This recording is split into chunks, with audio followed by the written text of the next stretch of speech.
جب تک دین کا علم، اس کی گہری سمجھ آدمی کو نہ ہو، شیطان کے چنگل سے نہیں بچ سکتا۔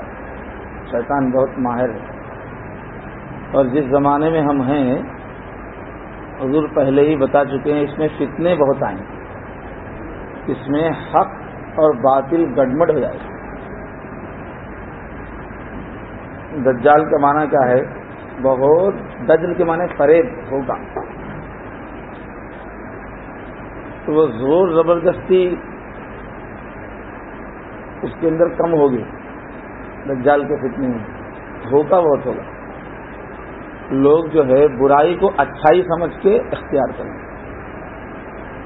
آج دنیا میں دستور کیا ہے کہ جتنے بھی ظلم کرنے والے ہیں، دنیا کو لوٹنے والے ہیں، بڑی قومیں، وہ سب ہر ظلم کرنے سے پہلے بہت اچھے الفاظ میں دنیا کے سامنے پہلے پروپیگنڈا کرتے کہ ہم ایک خیر کا کام کر لے آئے۔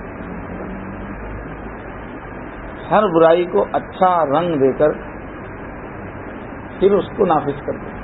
اس واسطے اس دور میں دین کی سمجھ اور زیادہ ضروری ہے، اور پھر قسم قسم کے فتنے، الگ الگ خیال کے لوگ اٹھتے رہتے ہیں۔